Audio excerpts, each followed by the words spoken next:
Hello everyone, welcome back to the Analyst by Vajiram and Ravi, dated 29th July 2024. Today again we will be discussing some important topics that has appeared in today's The Hindu and The Indian Express newspapers which are very relevant for your exam. In our first topic, we'll learn an important and interesting topic, that is right to be forgotten. Next, we'll look into various issues that are plaguing the NITI Aayog and some suggested reforms.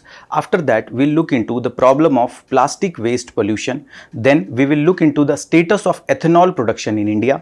After that, we'll learn some basic details about CITES and recent development regarding Agarwood export.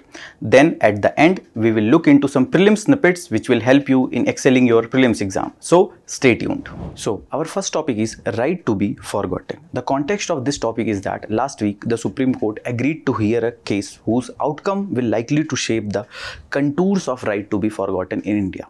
This particular topic pertains to syllabus of your UPSC prelims, current events of national and international importance, and syllabus of your GS paper 2, Indian Constitution and Fundamental Rights.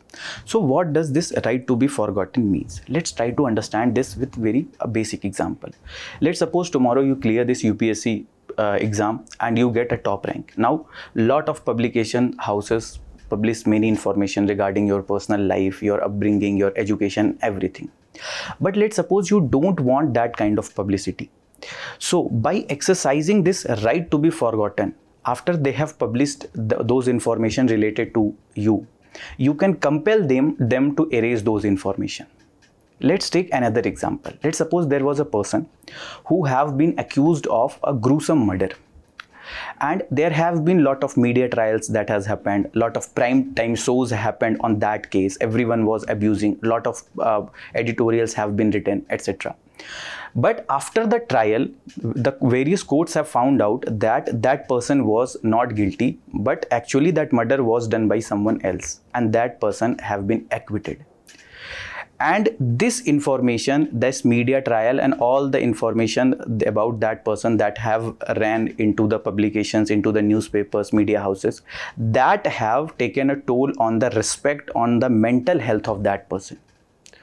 So in future, that those information, those past information do not haunt that person who was accused, falsely accused, can exercise his right to be forgotten, to compel those persons, those media houses, those news channels, those newspapers to erase, to delete those information about that person. So basically, it is a right to have one's personal information removed from any publicly available sources such as search engine and online directories on certain grounds. And under this, individual may seek to have their information, including their videos, photographs, identifying info, deleted. Now the context of this topic at present is that the Supreme Court is going to decide whether this right to be forgotten is a fundamental right, and if so, how it relates with other fundamental rights guaranteed by the Constitution of India. Is it in sync with other rights like Article 21, right to life and liberty, or not? This right to be forgotten is mainly coming from this European Information Privacy Regulation, which calls for a right to erasure of informations. It have also been came from a famous case named Google Spain case, where the Court of Justice of the European Union have pronounced a verdict regarding the right of erasure of a Spanish lawyer. The Article 17 of the EU's General Data Protection Regulation also describes the right to erasure or right to be forgotten. In India, at present, there is no statutory framework that prescribes for right to be forgotten explicitly. But in Justice K.S. Puttaswamy versus Union of India case 2017, that gave right to privacy as being the fundamental right of the individuals, and this right to privacy is coming from Article 21 of the Constitution of India. A concurring opinion in this judgment was given by Justice S.K. Kaul, who mentions the right to be forgotten, and it is drawing its inspiration from this right to privacy only. The Article 21 doesn't only provide for right to life, but it provides for a dignified life, and that is where these people have also the right to be forgotten. This was the observation of Justice S.K. Kaul. He have also provided various valid justification for the right to be forgotten to be violated. For example, for exercising the right of freedom of expression and information, for compliance with legal obligations, various litigations issues, then for the performance of tasks carried out in public interest on the grounds of public health, for archive purposes in the public interest to maintain proper documentation, then also for scientific or historical research purposes or statistical purposes, for the establishment, exercising or defense of legal claims. Then in Rajgopal versus State of Tamil Nadu 1994, Supreme Court had talked about right to be let alone, where it says that a citizen has right to be safeguard the privacy of his own, his family, marriage, procreation, motherhood, childbearing and education among other matters. And no one can publish anything concerning the above matters without the consent, whether truthful or otherwise. Now, under this right to be let alone, it is not that that person is going to be disintegrated or disenchanted from the society. Rather, the person do not want undue interference in that person's life without his or her consent. In 2021, the Delhi High Court have extended right to be forgotten to even a criminal case by allowing a ruling involving Joravar Singh Mundi, who was an American citizen. And the High Court says that this irreparable prejudice which may be caused to the petitioner, his social life and his career prospects. Whatever the crime related information is available in the public domain that might haunt that person, that might affect the mental health of that person throughout his life, even after the conclusion of that particular case. And there itself the Delhi High Court extended this right to be forgotten to this Joravar Singh Mundi. Then if we look into the legal status in India as present, the section 43A of the IT Act 2000 says that organization who possesses sensitive personal data and fail to maintain the appropriate security to safeguard such data, resulting in wrongful loss or wrongful gain to anyone, may be obligated to pay damages to the affected persons. For example, UIDAI that contains lot of personal information about us. For example, the biometric data, okay, our date of birth, gender, etc.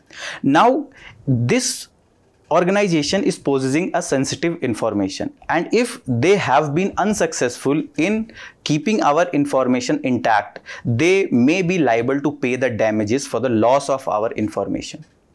Then under the IT rules 2021, it do not include this right, that is right to be forgotten. They do, however, lay down the procedure for filing complaints with designated grievance officer so as to have content exposing the personal information about a complainant removed from the internet.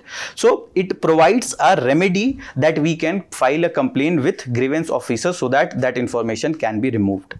Then the Digital Personal Data Protection Act 2023 includes the provision that allow individuals to request the erasure of their personal data from the public domain. So what are various pros and cons of this right to be forgotten to be given as the fundamental right? The first pros or the benefit that it protects the individual privacy. And individual privacy is of utmost importance to have a dignified life. Then it also helps in mitigation of harm, the harm that it is affecting the mental health of that person, the dignity of that person, social prestige, social respect of that person. The same example that I gave. Let's suppose a person who have been just arrested for a crime, but that crime couldn't be proved. Then he have a right to have a dignified life throughout the life in future after being acquitted. But if that information about the criminal antecedents, the wrong criminal antecedents of that person will remain in the public domain, that might haunt them in the future also. Then it also helps in promotion of rehabilitation. Let's suppose a person who have just came out of the jail after going through the punishment that he have been given in any case. then even after this person have came out, he have gone for that punishment, etc., his rehabilitation might be affected with the information that is there in the public domain.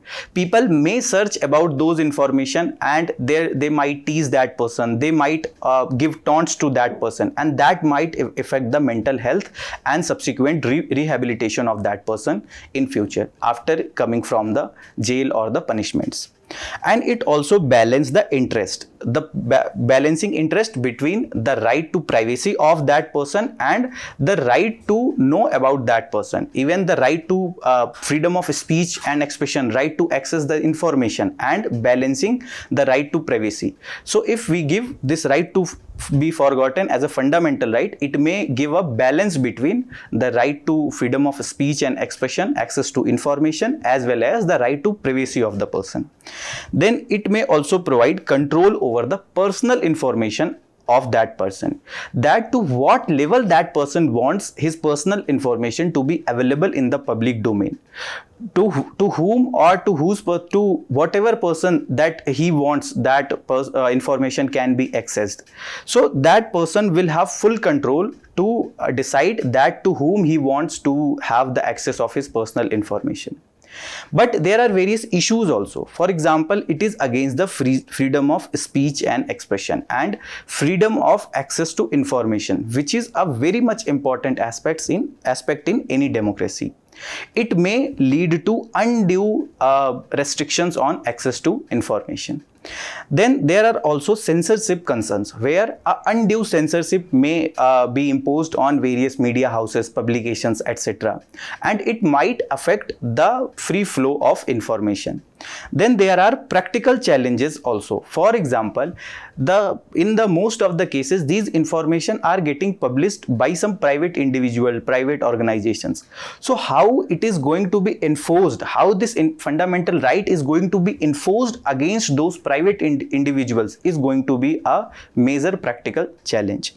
Then it may also impact on the historical record. For example, we know that Supreme Court is a court of record. Whatever the judgments is given by the Supreme Court acts as a it helps in the future reference cases. But if every information is going to be deleted from the public domain, it might affect the historical record.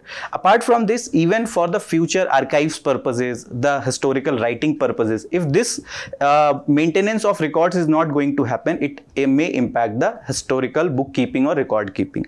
Then there are various global challenges also. For example, let's suppose it is much easier to exercise this right to be forgotten if it is given as a fundamental right in India, if that publication house is Indian. But let's suppose it is being published by some foreign media house or foreign channel or the foreign search engine. How it is going to be implemented, how it is going to be exercised globally is also a major challenge. Second, as Google have said, one apprehension that it might lead to non-reporting of various human rights violation, as well as there might be a surge in authoritative regime throughout the world. So what should be the way forward? The first is that there is need to balance the right to be forgotten and right to freedom of expression. In this regard only, Justice Sri Krishna Committee reiterates that the balancing test should be conducted by adjudicators and not by the search engines. That whether that person is going to exercise his right to be forgotten or not should be decided by the courts, should be decided by the authority that is deciding on the litigation. If that information is important for the public and that should come in the public domain for the larger benefit of the society, then that person should not be given this power to exercise his right to be forgotten. But if that information is not 100% true, if that information is very personal to that individual, that might hamper in future to have a dignified life to that individual, he may be given this chance to exercise his right to be forgotten. The search engines should be given a comprehensive framework, and that should be provided by the law. And in this regard, a proper international law can be made, and that can be made after proper stakeholder consultations with civil society organizations, NGOs, and various democratic countries of the world. It is very important to understand that that person shouldn't be prisoner of his or her past, and he should be able to escape their discreditable criminal history so that he can be properly integrated in the society in future. A mains practice question that you can write from this topic is that analyze the significance of right to be forgotten in a modern digital world. Our second topic is reforms needed in NITI Aayog. The context of this topic is that a write-up has appeared mentioning various issues that needs to be addressed in NITI Aayog.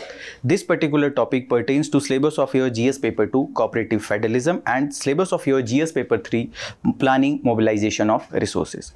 So this NITI Aayog came into being on 1st January 2015 after the scrapping of Planning Commission. And this NITI Aayog emphasizes on the bottom-up approach to envisage the vision of maximum governance and minimum government. What does it mean? That the size of government should be small, but the effective governance, the effective inclusive growth that it is providing should be larger or maximum. And it is also echoing the spirit of cooperative federalism because the states are given proper voice under this NITI Aayog. This NITI Aayog have two hubs. One is Team India hub, which acts as an interface between state and the centers, and then there is a knowledge and innovation hub which builds the think tank acumen of NITI Aayog. If we look into the composition of NITI Aayog, the chairperson of NITI Aayog is the Prime Minister of India. Then there is a governing council in which all the chief ministers of states and lieutenant governors of union territories do take participation, and recently a governing council meeting of NITI Aayog had just concluded few days back. Then there are regional councils which are formed on the need basis, and it incorporates chief ministers of the states as well as the lieutenant governors of that region. Then there are members which are full-time members in the this NITI Aayog and which is appointed by the central government. Then there are part-time members which is maximum 2, and they are rotational from the relevant institutions. Then there are ex officio members which is capped at maximum of 4 from the Council of Ministers, and they are nominated by the Prime Minister of India. Then there are special invitees also, which are experts, specialists, practitioners with the domain knowledge. For example, if a policy matter is being decided on the biotechnology or space technology, then some person from that domain who have expertise in that domain may be called as a special invitees. Then there is a CEO or Chief Executive Officer who is appointed by the PM for the fixed tenure, and there can be a secretariat also if necessary, that can be provided also. Now you people comment your answers in the comment box that who is the CEO of NITI Aayog at present. Then what are the objectives of NITI Aayog? First is that it provides strategic as well as the technical advice on the key policy matters. What should be our future course of action regarding the manufacturing sector, regarding the startup policy, regarding the agriculture sector, regarding shaping the various schemes for the government of India. The NITI Aayog provides lot of advice to the government of India. Then it also promotes the cooperative federalism because all the grievances are addressed, all the grievances are listened in the governing council, and that is where it channelizes the grievances of all the states into one platform.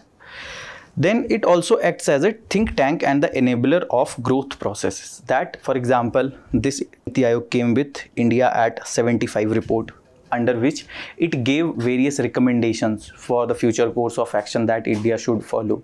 So it acts as a think tank about what should be the long-term vision of India.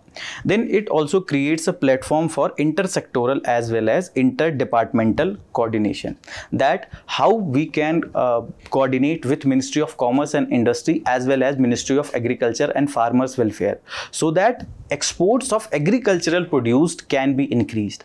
So this NITI Aayog also play a major role in this interdepartmental or interministerial coordination.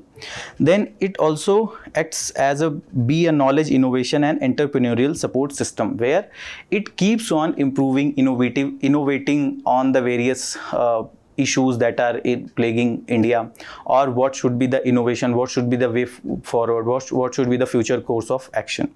It also focus on technical upgradation and the capacity building of the institutions of that are at present.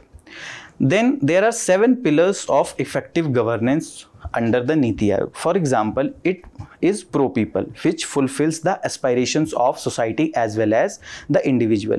It is also the proactivity, means in anticipation and of response of the citizen needs. Whatever the needs of the citizen is arising, NITI Aayog is always there to shape, to channelize that into the policy or into the reforms. Then there is active involvement of citizenry, which is focusing on the bottom-up approach, where there is proper feedback mechanism. All the voice of citizens are properly listened and then they are being shaped into the policies. And it is also empowering, where it is properly including all the sections of the society, whether it is women, poor, tribals, etc. Then it also provides for inclusion of all, means SC, ST, OBC, minorities, everyone's benefits are being considered. Then it also provides for equality of opportunity for the youth, and also goes for the transparency, making the government more visible, more transparent, more objective as well as the responsive. Now, various issues that are with NITI Aayog. The first is the allegations of the politicization of the body. For example, in the recent governing council meeting, there has been some allegations by one chief minister that she was not given proper time to speak. Then there has been time and again several allegations by various politicians as well as experts that it is just a mouthpiece of the government which is working instead of being working as independent body, it is working under the government and it is working by the orders of the government. So there are some allegations of politicization of body that also needs to be addressed. Then there are political differences leading to deadlock, especially in the governing council meetings, where there is no consensus that could be achieved, and that leads to a deadlock. Then there is no proper implementation of recommendations. Whatever the recommendation that are given by the NITI Aayog are not being properly implemented by the ministries, by the government. Then there is no role to influence the investment, particularly the private investment, okay, because they do not have this power that they can actually execute the policy, enforce the policy. So they do not they find it very difficult to influence the investment in the economy.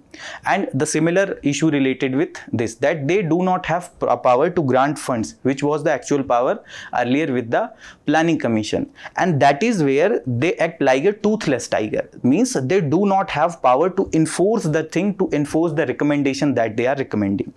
Then there is also lack of requisite power to bring the positive changes in the society, and because they do not have this power to grant funds and lack of proper enforcement mechanism, that's why it becomes very difficult for their recommendations to turn into the positive changes in the society or in India. Then their focus is also on the growth rather than equity. This has been one of the major allegations, that despite NITI Aayog being an inclusive body as a proper think tank, the inequality in the society is increasing manifold, and that is where it has been alleged that this NITI Aayog have a focus on the growth of economic growth of the India rather than equity, means the fruits of growth are not being properly reaching to all the sections of the society, rather it is being reaped by the few rich individuals, and that has been also reflected in the Oxfam inequality report, then World Inequality report, etc. Then there is also one issue, that they are mainly dependent on the experts. Okay, so this over reliance on experts sometimes slow down their efficacy, or that creates various bureaucratic hurdles also. So what are the needed reforms in the NITI Aayog? The first is that there is need to provide a clear mandate, and for this they should be provided requisitive power, so that they can actually enforce the whatever the recommendations they are getting or they are giving. Then there is also need to fix the accountability. This accountability can be towards the legislature or the parliament, and that can be provided through a proper law. Then there is also need for allocation of adequate resources so that a proper, smooth, efficient functioning of NITI Aayog can be done. Then there is also need to ensure the non-partisanship, and for this the appointment process can be made more broad-based and inclusive.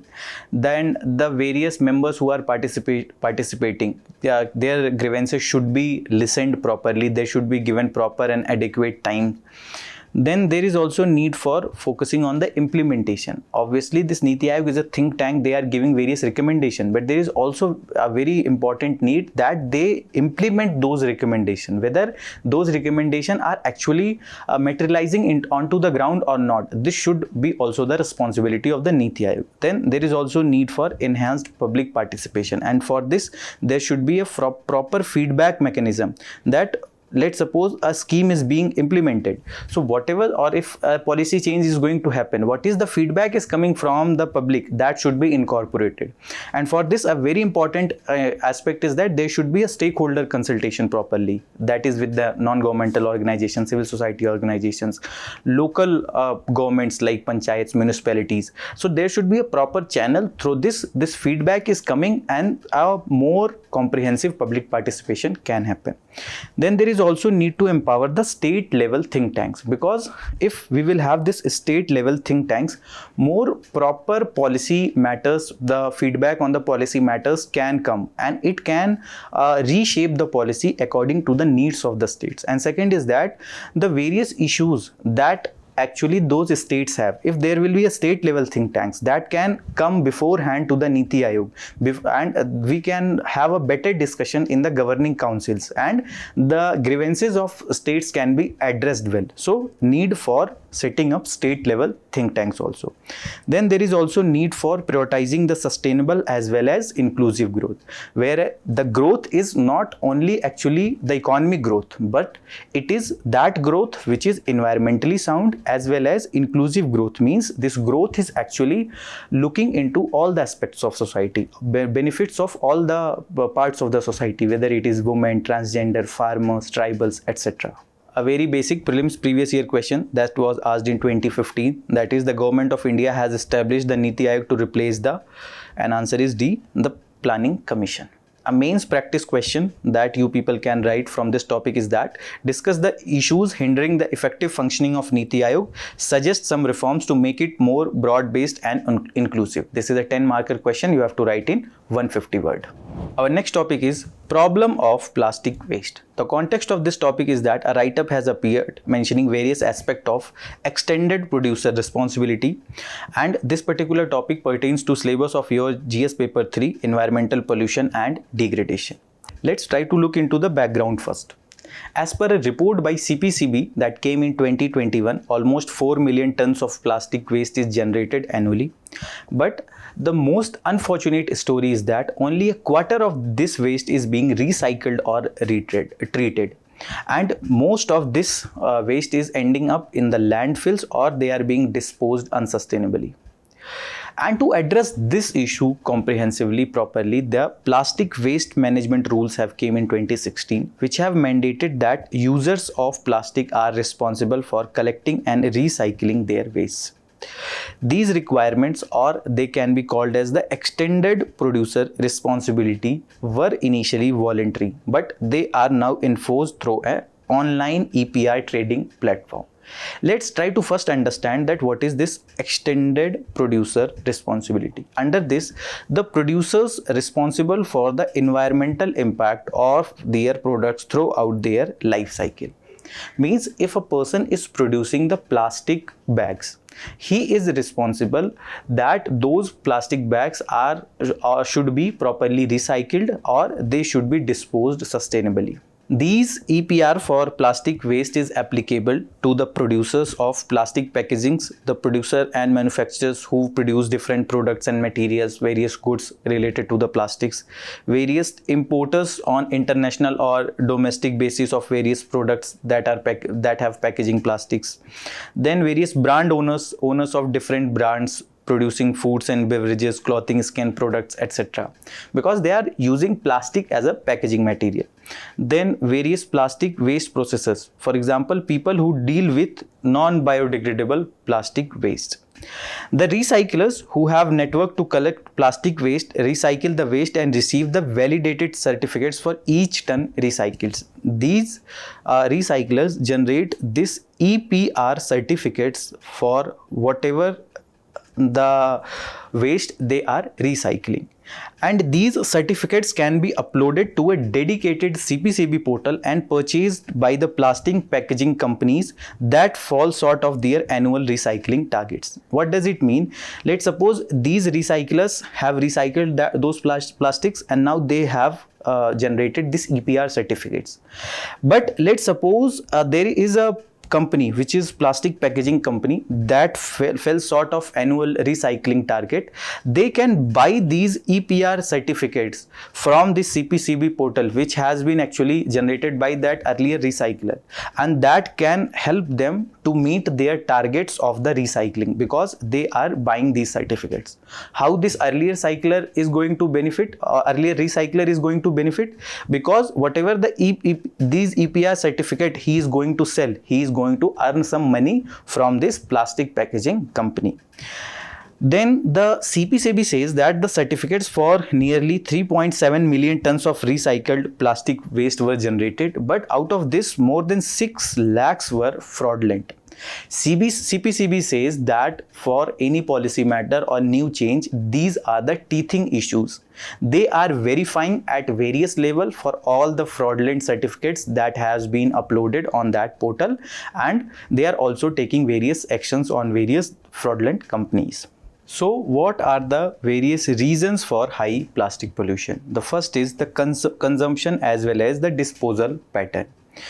The high use of single-used plastics, which the consumer finds much convenient, and the behavior of people towards the single-use plastics, where they don't want to carry the clothing bag or any bag from the home because they have tendency, they know that they are going to get single-use plastics from the market itself. Then lack of proper waste management. Here the waste management is starting from the collection to processing to ultimately scientifically and sustainably disposal. We have issues at all three stages. In the collection itself, we do not collect all the solid waste as well as all the kitchen waste, etc. Then processing also do not happen properly, and that leads to various issues at the proper sustainable disposal. Then the consumer behavior, who the consumers find it much more convenient and easy to go for the single-use plastics and the plastic materials. Then various economic factors, for example, the low cost of plastics as compared to other materials like glasses, etc. And that's why the companies prefer to go for the plastic packaging material. Then the informal recycling sector, these informal sector who is mainly recycling, they are not motivated, they are not properly hand-holded, they do not have proper incentive to go for sustainable disposal, and that's why this creates lot of plastic pollutions. Then the population as well as the urbanization. India is seeing a rapid urbanization growth, especially due to the rural to urban migration that is happening. The migration that is mainly happening due to proper employment opportunities in the urban areas, proper educational facilities in the urban area, that is creating lot of pressure on the urban infrastructure, and that is why whatever the waste is being generated, that is not being able to dispose properly. Then the urbanization, as we have seen that a lot of rapid urbanized growth is happening and it is leading to urbanization, but the municipal authorities are not well equipped to address this rapid growth of urban population, and that is leading to choking of the drainage system, lack of proper disposal, rising of landfill sites, etc. Then various other policy as well as implementation challenges. For example, weak enforcement of regulations. For example, from last 5-6 years, you will be listening that single-use plastic is banned. But we can conveniently find it, we can normally find it at any shop in our nearby markets. And that shows that whatever the regulation we have is not being enforced properly. There is collusion between the corrupt officers as well as shopkeepers and other peoples. Then there is also lack of investment in waste management infrastructure, especially the proper sustainable waste management infrastructure. The private sector is not very incentivized because the profit margin is very low and government is not giving them proper handholding. So that's why we are facing in this infrastructure also. So what needs to be done, or what should be the way forward? First is there is need for a stricter regulation as well as enforcement. As of now, we don't have a lack of proper regulation, but issue is in the enforcement itself. And for this, we can have proper oversight mechanism for the people who are responsible for the actual enforcement of these regulations. We should make them accountable. There is also need for effective implementation of existing bans on the single-use plastics, and for this only there is need to be proper oversight mechanism, as I have well discussed. Then there is also need for investment in waste management, and for this we have to build proper robust collection, segregation as well as disposable infrastructure, and for this there is need for proper private sector collaboration. Then there is also need for incentivizing the sustainable alternatives, and that can also happen by supporting the growth of recycling industry. The sustainable alternatives like paper bags, clothing materials, etc. should be incentivized. There is also need for more research and development for supporting the biodegradable plastics, and also for innovating and coming with newer technologies that can help in disposable of plastics sustainably. There is also need for educating the public about the harmful effects of plastic pollutions, and there is need for responsible consumption, especially from the individual itself. For example, there are some simple ways that can help in reducing the plastic waste, like we can bring our own usable shopping bags while going for the market. We can use the thermos at a coffee shop. We can choose paper over the plastic whenever possible. We can upcycle glass containers for food storage. We can buy in bulk to reduce the packaging plastics like sauces, chips, snacks, etc. A mains practice question that you people can write from this topic is that plastic pollution has emerged as a major environmental challenge in India. Discuss the factors responsible for its proliferation and discuss comprehensive strategies to mitigate its impact on environment and human health. You can write it in 150 word 10 marker. Our next topic is ethanol production in India. Context of this topic is that cereal grains have overtaken sugarcane as the primary feedstock for the production of ethanol used in blending of petrol. Now this particular topic pertains to syllabus of your UPSC prelims, current events of national and international importance, and syllabus of your GS paper 2, government policies and interventions. So let's try to understand the background first. This is for the first time that the contribution of grains to India's ethanol production have surpassed 50% from 27.1% in 2020-23 and 16.7 in 21-22, 13.6 in 2021 and 9.2% in 2019-20, 2018-19 it was 5% and 0 in 2017-18, and this is the data from Ministry of Petroleum and Natural Gas. Now let's try to also talk about the ethanol, which is a 99% pure alcohol that can be blended with petrol, and this is unlike 96% of extra neutral alcohol that goes on to make the potable liquor or the wines, etc. The 94% of rectified spirit is used in paints, cosmetics, pharmaceuticals and other industrial products. And one of the major characteristic or property of ethanol is that it is highly combustible, and that is why it helps in much better blending with the petrol as compared to other products. If we look into other basics, ethanol is a clear colorless liquid with a characteristic wine-like odor and pungent taste. It is fully soluble in water and other organic solvents. It is a combustible material and has a lower combustible temperature as compared to the gasoline. If we look into the process through which this ethanol gets made, and obviously how it get blended, let's suppose this is a crop. This can be maize or any starch rich crop. Then there is a fermentation that happens through the help of various bacteria like yeast, etc. After this fermentation, purification of that ethanol happens. Then this ethanol is made. Then it is blended with the petrol. Okay, now this blended ethanol petrol is transported and actually being given to the fuel stations, and now this is being consumed by the ultimate consumers, people like you and me in our vehicles. Then there is a national policy on the biofuels that came in 2018. Some of the salient features of that policy was that indicative target was of 20% blending of ethanol in petrol and 5% blending of biodiesel in diesel is proposed by 2030. There is also thrust on advanced biofuels. The policy indicates viability gap funding schemes for 2G ethanol biorefineries of almost 5,000 crore in 6 years, in addition to additional tax incentives, higher purchase price as compared to first generation biofuels. Means the government focus is on second generation and subsequent biofuels as compared to the first generation biofuel. We will also look into the various distinctions of the generations of the biofuels. Then there are various categorizations of biofuels that have been given under this policy. Okay, this we will look into.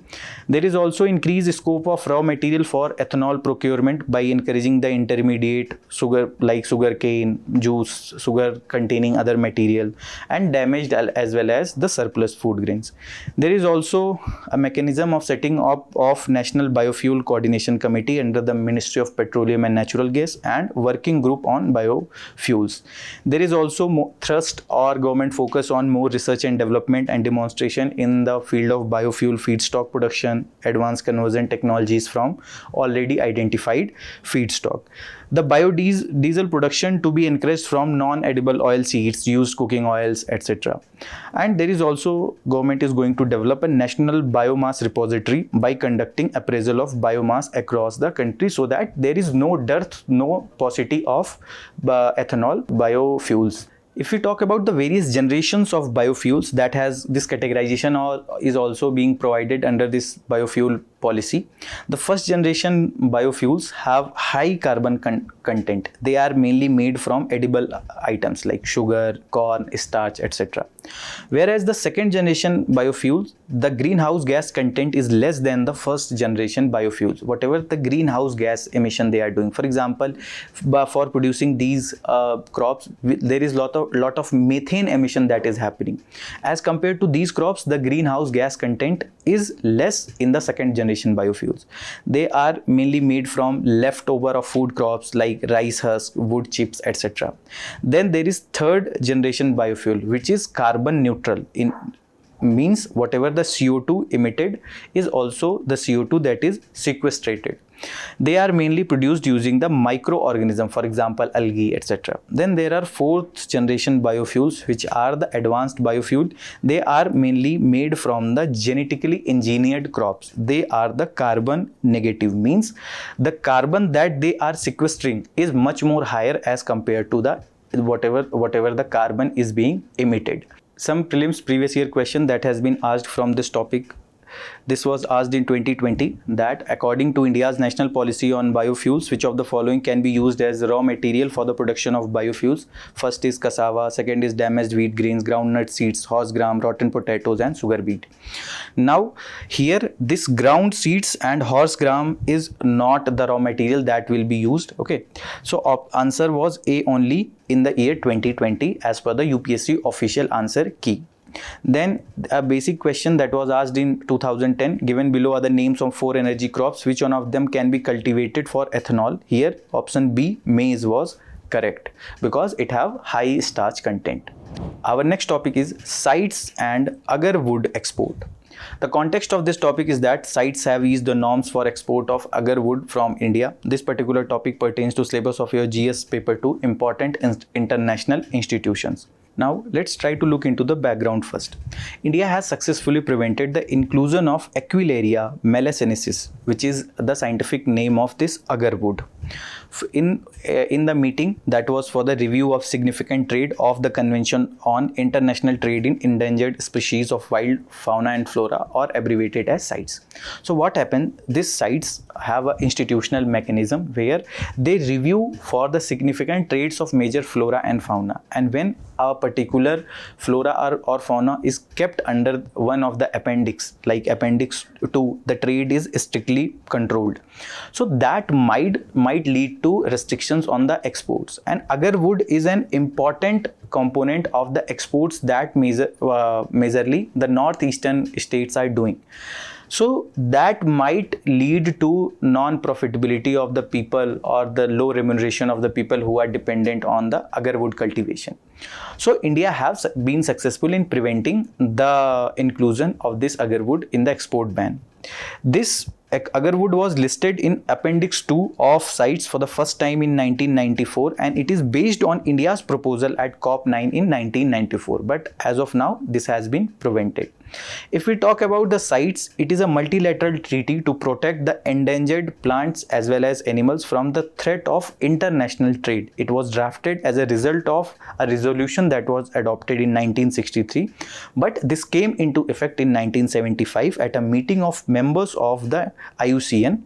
India became its 25th member when it joined in 1976, and it has currently 184 members around. Although this CITES is a legally binding on the parties, but it does not take place the place of national laws that are in place in that particular country. Okay, but the parties have to implement the conventions, and this CITES is administered by this UNEP, and headquarter is situated in Geneva, Switzerland. Now under this CITES we have the classification under Appendix 1, 2 and 3. Under this Appendix 1, the trade is permitted only in exceptional circumstances. The 3% of all species are kept under this. For example, the African rhinos.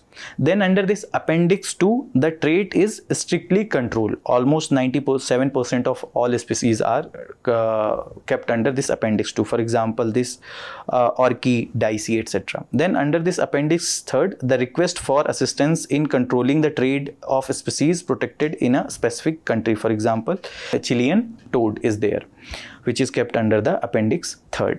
Then if we talk about the agarwood, it is also known as the wood of gods, and it is a product of religious as well as the cultural aroma.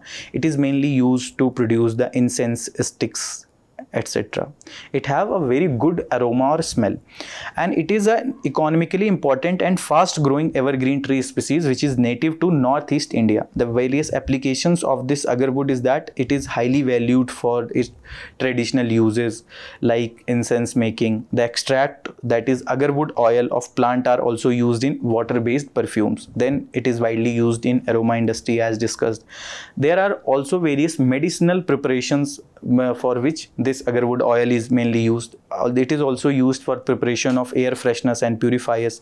The essential oil that is extracted from agarwood has anti-inflammatory, anti-rheumatic, analgesic as well as antioxidant properties. Means lot of medicinal properties also do these agarwood have.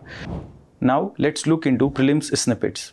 Under this, our first topic is CAG, which is provided under the Article 148, which says that there shall be a CAG of India who shall be appointed by the President by warrant under his hand and seal. The salary and other conditions of service are determined by the Parliament by a law. These CAGs are not eligible for further office under both central as well as the state government. The expenditure, the salaries, allowances, etc. are charged upon the Consolidated Fund of India. Then under the Article 149, the duties and powers of the CAG is given, and it is going to be determined by the Parliament through a law. Under Article 150, it provides for form of accounts of union and states that shall be kept in such form as the President on the advice of CAG may determine. If we talk about the tenure of CAG, it is 6 years or 65 years, whichever is earlier. Then he can also resign before the completion of his tenure, and he will give his resignation to the President of India. If we talk about the removal, he can be removed from his office in the manner as that of Judge of Supreme Court. Then next is landslide, which is a geological phenomena involving the downward movement of mass of rocks, soil or debris on a slope. It is often triggered by a combination of factors such as heavy rainfall, earthquake, volcanic activities, various anthropogenic activities or human activities like construction, mining, and changes in the groundwater levels. There are several types based on their movement characteristics. For example, fall, topple, slide, spread, or the flow based on the frequency or the speed of their movement. The material at what speed is moving is deciding what type of landslide that is. Next is Great Nicobar project, which is a mega project to be implemented at the southern end of Andaman and Nicobar Island, this southern end. The project includes an international container transshipment terminal, a greenfield international airport, township development, and a 450 megawatt gas and solar based power plant over an extent of almost 16,601 hectares in the island. Why this project has been mooted? Some of the economic factors or the economic benefits that it have. For example, it can help in participating in the regional as well as the global maritime economy by becoming a major player in the cargo transshipment. Okay, whatever the cargo is going on in the Indian Oceans. So if we have some container transshipments terminals here, that we can have some economic benefits. Then some geopolitical aspects. For example, the increasing Chinese assertion in the Indian Ocean has added great urgency to this imperative in the recent years. Next is caller ID spoofing, which is when someone intentionally alters their caller ID information to hide their identity or impersonate somebody else. What happens at this point of time? Let's suppose your mom calls you or your father calls you. On the display, you get the name of your mom as well as number. But let's suppose if someone is calling you, the name is someone else, whereas the actual person or the scammer who is calling you is someone else. So mainly here you will have an unfamiliar number, a pre-recorded message will play, and there will be a sense of urgency. For example, that person may say that an unauthorized user is attempting to log in into your online banking account. Please input your social security number immediately to confirm your identity and secure your account. For example, they may call that your internet banking is compromised. Give that OTP that has just been received by your number. So they will mainly request for your personal information. What are various protection tips? So you can avoid answering the unknown calls. You don't hit any buttons while receiving that spam call. Stay silent. Keep your information private. Enable spam blocking features. Secure your voicemail inbox. Redial the number yourself and block the suspicious callers.